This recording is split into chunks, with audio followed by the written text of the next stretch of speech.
Total na ipalabas na ho natin lahat mga bossing. Sabi ni Jordan G, boss KOJC naman, saktan natin bukas ha. Sabi niya, saktan natin bukas ha. Uy, grabe ka. KOJC bukas. O sige, eto KOJC. House wants to have Ito naman KOJC. Nikki Buloy. Sa DFA at pati na rin po sa DOJ. Can you explain why the House wants to have a motu proprio inquiry into this extradition request? First of all, Sandali. Sandali. Ito extradition naman ni Kibuloy pala yung pag-uusapan dito. No. 'Di ba? Ito din si Beatrix Luistro, yung nagsalita doon sa Congress at ang sinabi ni Beatrix Luistro doon sa Congress, mga kababayan, na pinapayagan ng Congress ang extradition kay Kibuloyski. So, konti na lang ho, mga kababayan, mukhang malapit ng mga ibang bansa din pala si Kibuloy. Sige, tuloy, game. it is the prerogative ng member of the House of Representatives or any private citizen to push for a motu proprio inquiry in aid of legislation. At huwag po natin kakalimutan ang mandato ng lehislatura ay gumawa ng batas o pagandahin, paigtingin ang ating mga existing na batas. Kahapon po sa ating discussion during our first meeting, we raised the letter that was sent to us, the Committee on Justice, by the Honorable Congressman Sendanya, na humihiling po na mag-conduct ng isang inquiry in aid of legislation patungkol sa extradition. Ako talagang gusto niyang ipadala si Kibuloy. Mga KOJC, paano? Uunahin niyo ba yung yung tawag dito, yung rally na magsasama-sama daw, di umano, no? Magsasama-sama daw yung JIL, INC at etong KOJC. Uunahin nyo ba yon kesa dito atinan si Kibuloy? Mukhang malilipat na ng Estados Unidos. Naku po, kailangan ng pampadulas para kapag ka naman nagpapamasahe si Kibuloy doon. Di ba? Mukhang mahilig sa masahe yan si Buloyski. Ni Pastor Apollo C. Kibuloy. Meron pong report that the United States is requesting for his extradition at ito po ay nagmula sa ating Philippine Ambassador to US, Ambassador Bates Romualdez. No?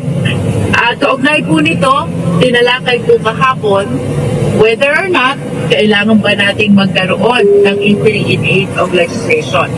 At yun po sa ating pagpapaliwanag at pagpapalitan. Sabi ni Neng Gigi, bakit ganyan? Pansin nyo ang daming kultong simbahan sa Pinas, INC, KOJC at JIL, malalaking simbahan pa. Ewan ko. Ng opinyon at komento lumalabas na marami pong kakulangan or may mga malalabo sa probisyon ng batas. Particular po dito, ang mismong extradition treaty between the United States government and the Philippine government at ang mismong Philippine extradition law, which is PD number 1069 na naipasa po. Sabi ni Ma'am Del de Rosario, ayaw nilang nakakalkal yung mga baho nila, Chay. Oy, anong baho yan?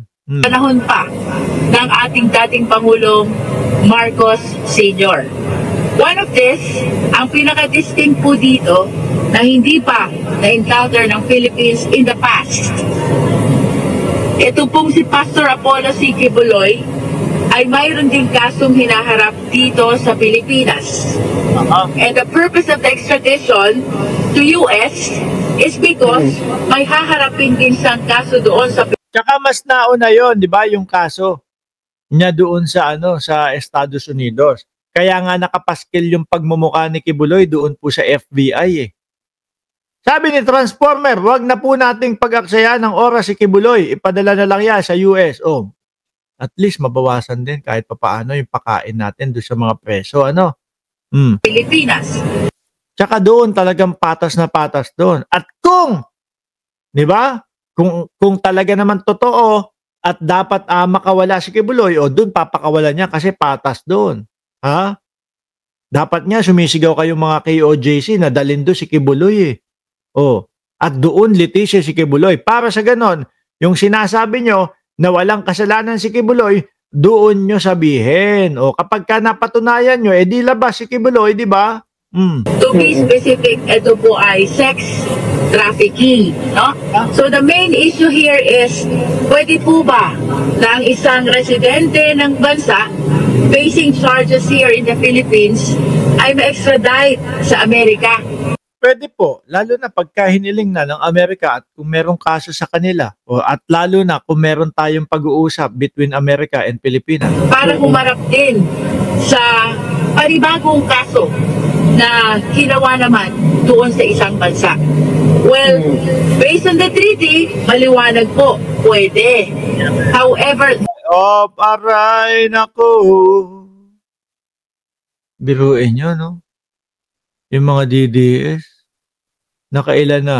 Si Kibuloy, pinasok sa Oblo, nag-iyakan. Dating Pangulong Duterte, pinasok sa Oblo, nag-iyakan.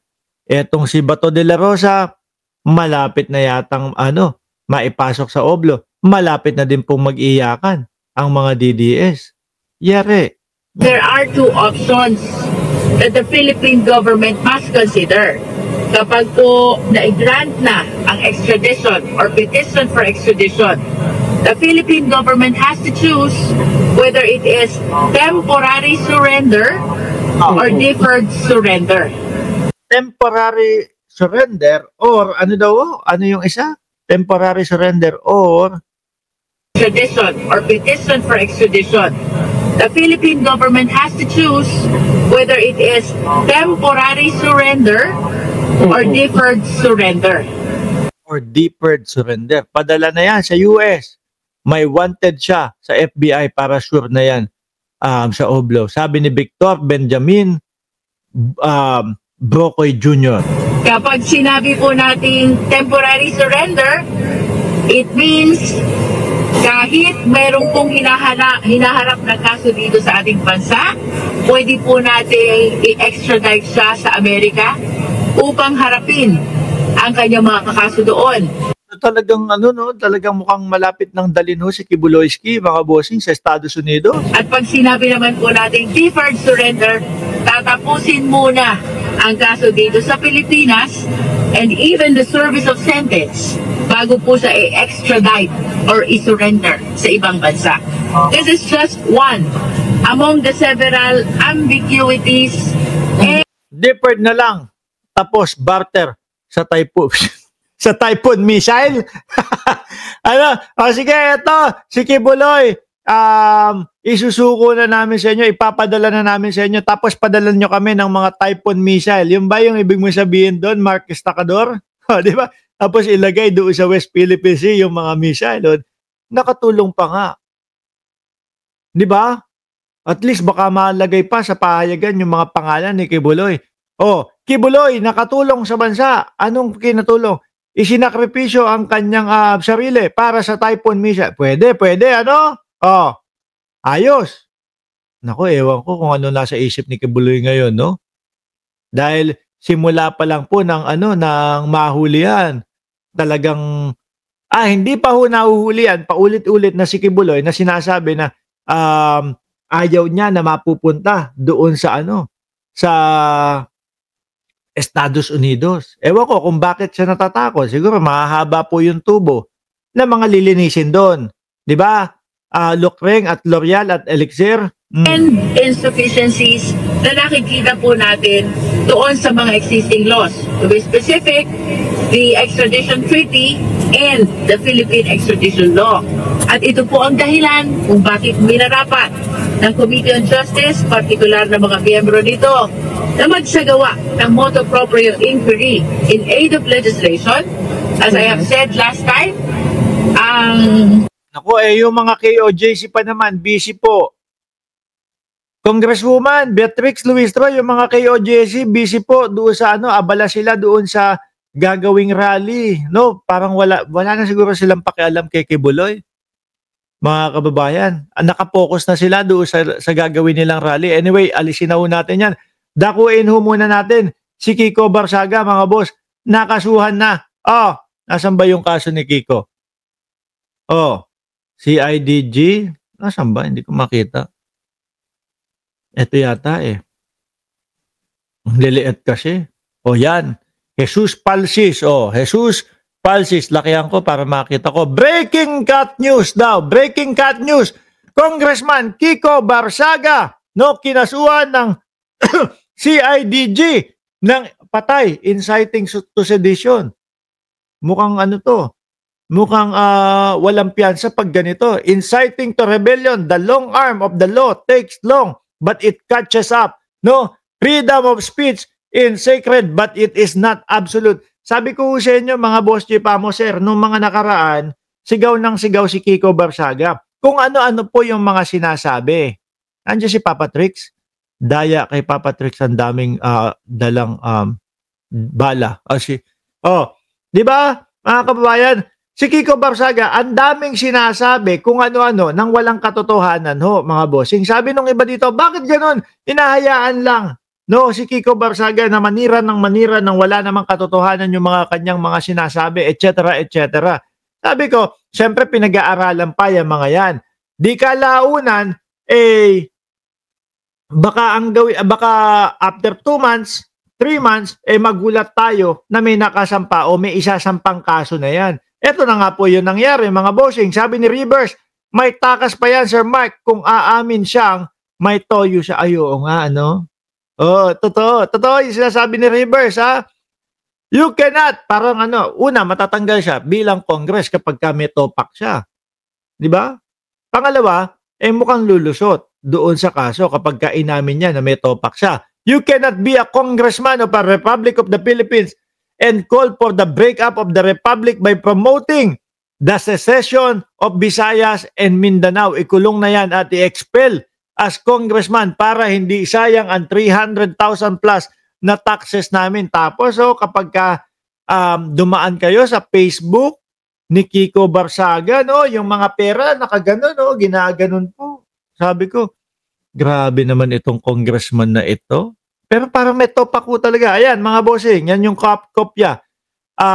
For the responded copy of complaint, here to attach for you to submit counter affidavit. Nako, alam nyo ho ang sasabihin ng mga DDS dito, mga bossing. Sinisikil na naman ang karapatan ng mga DDS. Ganyan na naman po ang sasabihin niyan, no? Nako, ang Marcos administration,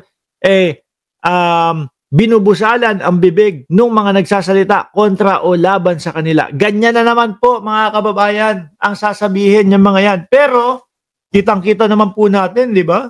Yung mga pinagsasasabi ni Kiko Barsaga, halos lahat po walang patunay. Halos lahat po walang kwenta.